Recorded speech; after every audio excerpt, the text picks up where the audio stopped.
Anthony Davis is balling, and with his recent play, he's proven once again that he is a top 5 player in this league, a perennial MVP candidate when he's healthy, and I think the Lakers now need to go out there and make a move to put some more pieces around him so the Lakers can contend for a title. We're going to dive into that in just a second, but quick reminder, for our latest Lakers news and rumors all season long, be sure to hit that subscribe button, hit that notification bell, and if you really want to support the channel, smash that like button. My name is Doug McCain. You can follow me on Twitter and Instagram at DMac_LA, and I want to know from you, should the Lakers be more aggressive in trying to make a trade to get some pieces around AD and LeBron that will help them contend? Let me know down below, and for all latest Lakers news, head over to alllakers.com. The Phoenix Suns snapped the Lakers' 3-game winning streak. They beat LA by a final score of 115-105, but if you're a Laker fan, this has to be the best you felt after a loss all season long, and that's because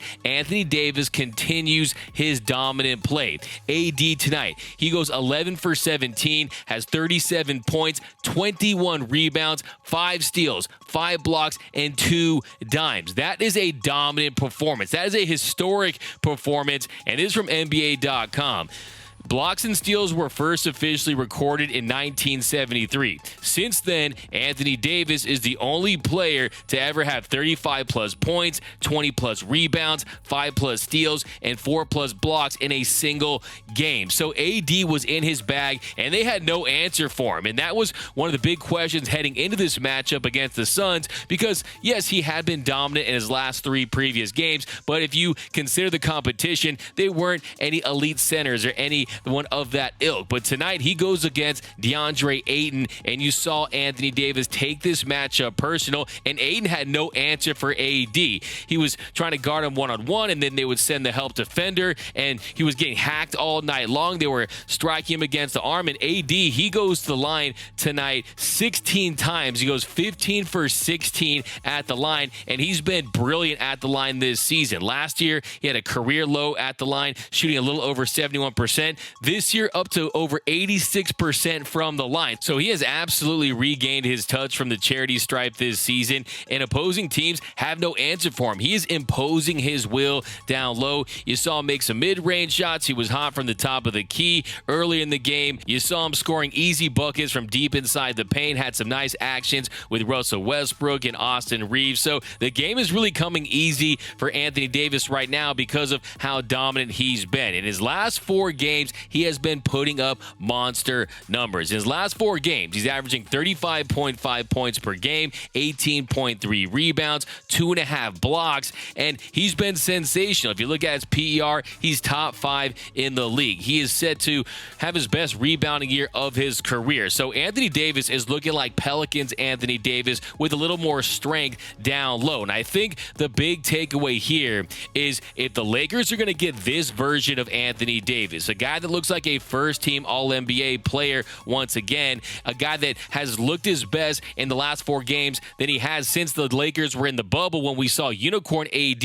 If that's the case, you have to go out there and be aggressive on the trade market. I want Rob Lowe Pelinka on the phone tonight trying to get some talent around Anthony Davis and LeBron James. You need to get another shooter because tonight the Lakers, they lose by just 10 points, but if you look at the team stats, the Lakers, they shot 18.2% from beyond the arc. LA goes 4 for 22 compared to the Suns, who go 16 for 34 and shoot 47.1%. So the Lakers defensively, they were keeping them in this game. They did get to the line quite a bit, 35 times tonight. The Lakers go 29 for 35. So it's another reason why they were able to stay in this one. But if you add some more shooting around Anthony Davis, if the Lakers can find a way to add another center and possibly a wing, this team could be a championship contender. I know that sounds crazy when you consider the fact they're sitting at 5-11, but when you look at the Western Conference, who's on top of this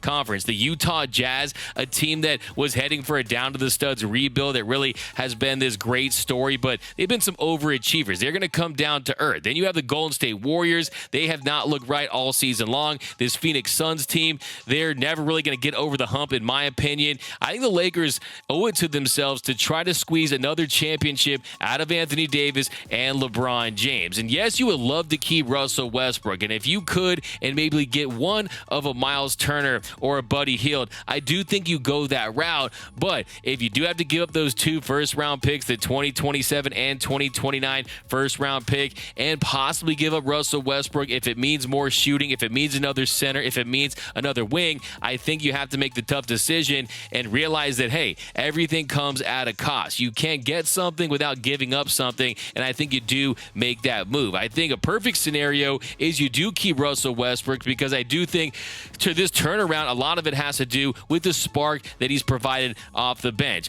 He has been a little more inefficient of late. You saw him airball that three-pointer late that really turned to a big swing in the game, but still he's aggressive. He still is diming up guys. You're seeing him make highlight pass after highlight pass these days. And do you really want to break up that nucleus, that chemistry? Because he does have chemistry with the Wenyen Gabriels and the Thomas Bryants already, Anthony Davis and Lonnie Walker IV. So I definitely think if you can keep Russell Westbrook off the bench in a role that he's absolutely embraced, I do think you do that, because as of right now, Russell Westbrook will take home the Sixth Man of the Year award if he keeps up this play. So I think in the back of your mind, you want to keep Russ, but there has to be some other options out there if you're the Lakers. And I think Miles Turner is a guy you can bring in and keep long term. You can have an asset with Miles Turner. We know that they have been interested in a Bojan Bogdanovic, but I think right now you have to take Anthony Davis's play right now and you have to change your approach. I think his play in the last 4 games changes the entire complexion of the season. And I think if you're the Lakers, you see now that, hey, it just takes a couple pieces around these guys.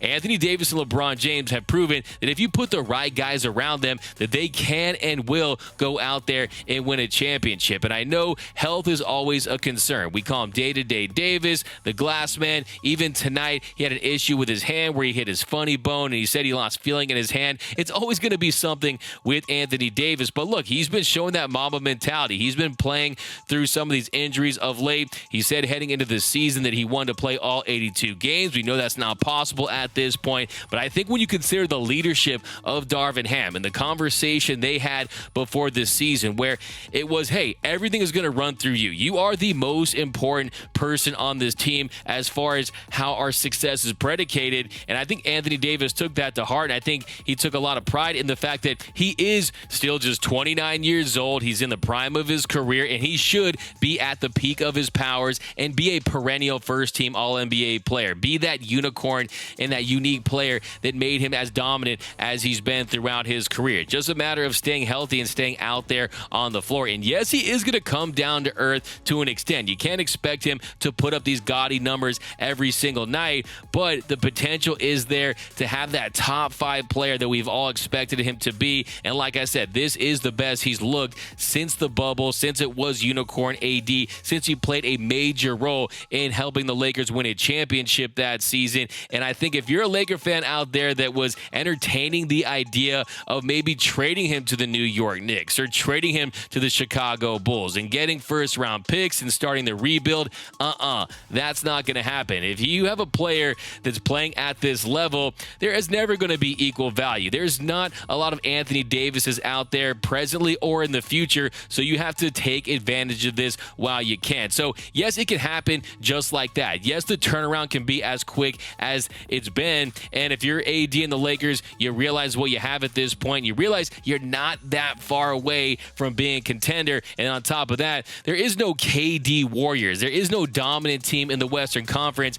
that would prevent you from making a move. I think if you're the Lakers, you say, hey, we got LeBron and we got AD. You put some more pieces around these two guys, and you have a legitimate shot to win a championship. So I want to see Rob be aggressive. I want them to not wait because, look, their record as it stands is at 5-11. You don't want those losses to pile up. But let me know down below in the comment section. Do you think the Lakers should be more aggressive now that Anthony Davis has shown that, hey, he is staying on the floor. He is an elite big. He's still one of the best players in the NBA. You have LeBron James coming back. The defense has been better. Lonnie Walker's worked out. There's a lot of nice pieces on this team, but I want your takes down below. My name is Doug McCain. You can follow me on Twitter and Instagram at DMac_LA. For our latest Lakers news and rumors all season long, be sure to hit that subscribe button, hit that notification bell, channel. And if you want to see us post even more Lakers content, smash that like button. And until next time, go Lakers.